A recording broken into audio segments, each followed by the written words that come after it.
అందరికీ నమస్తే అండి. Welcome to law saves channel. నా పేరు పూర్ణచంద్రరావు, అడ్వకేట్.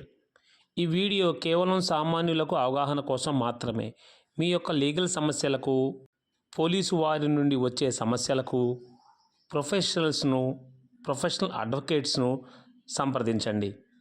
ఈరోజు అంశం, పోలీసులు వచ్చి ఇంటి దగ్గర కానీ, ఫోన్లో కానీ, స్టేషన్కి రండి మీ మీద కంప్లైంట్ వచ్చింది అనగానే మీరు వెళ్ళాలా వద్దనే సందిగ్ధంలో పడతారు. అయితే అలా పోలీసు వారు అడిగినప్పుడు మీరు వినయంగా, గౌరవంగా వారిని కంప్లైంట్ ఏమని ఇచ్చారు, ఎవరిచ్చారు, ఎప్పుడిచ్చారనే ప్రశ్నలు వేసి తగు వివరాలు తెలుసుకునే హక్కు మీకు ఉంది.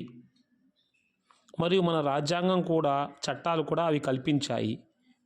ఇప్పుడు చట్టాలు కూడా కొంత మార్పులు చేర్పులు చేశాయి. అయితే ఇప్పుడు మనకున్నటువంటి 3 కొత్త చట్టాలు, గతంలో ఉన్నటువంటి IPC, Indian penal code, criminal procedure code, evidence act, వీటి స్థానంలో మార్పు చెందిన విధంగా ఐపీసీని బిఎన్ఎస్ గాను, అంటే భారతీయ న్యాయ సంహిత గాను, criminal procedure code సిఆర్పిసిని Bharatiya Nagarik సురక్షా సంహిత గాను, ఎవిడెన్స్ యాక్ట్ని భారతీయ సాక్ష్య అధినియం గాను మార్పులు చేర్పులు చేసి అందరికీ రక్షణ కల్పించే విధంగా అందించారు.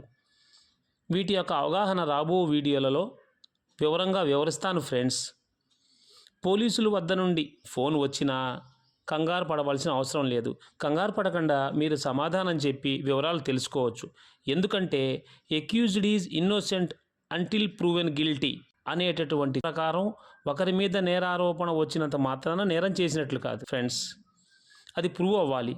ఒక్కొక్కసారి ఫాల్స్ కేసులు, ఫాల్స్ కంప్లైంట్స్ కూడా వస్తుంటాయి. అటువంటి పరిస్థితులలో ఆ యొక్క కంప్లైంట్ ప్రూవ్ అవ్వాలి. ఖచ్చితంగా అతనే నేరం చేశాడు, అతను అందులో ఇన్వాల్వ్ అయి ఉన్నాడనే విషయాలు కూడా ఉండాలి. అప్పుడే అది నేరం అవుతుంది. పోలీసులకు కొట్టే హక్కు కూడా లేదు. సాధారణంగా పోలీసులు ఎవరిని కొట్టరు, న్యాయంగానే ప్రవర్తిస్తారు.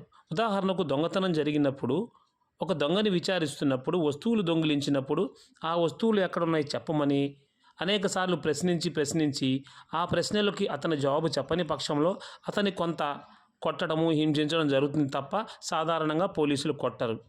మన రాజ్యాంగంలోని ఆర్టికల్ 21 అంటే right to life and Liberty, దాని ప్రకారంగా కూడా చూసుకుంటే మనకి ఎంతో హక్కు ఉంది. ఆ హ్యూమన్ రైట్స్ని వయలేట్ చేసి టెస్టిమోనీ తీసుకునే అధికారం కూడా పోలీసులకు లేదు. అది చట్ట వ్యతిరేక చర్య, చట్టరీత్యా నేరం కూడా. అలా చేసినటువంటి పోలీసులకు ఏంటంటే సస్పెండ్ చేయడం కానీ, లేదా వారి మీద కేసు ఫైల్ చేయడం కానీ ఒక్కొక్కసారి జరుగుతుంటుంది.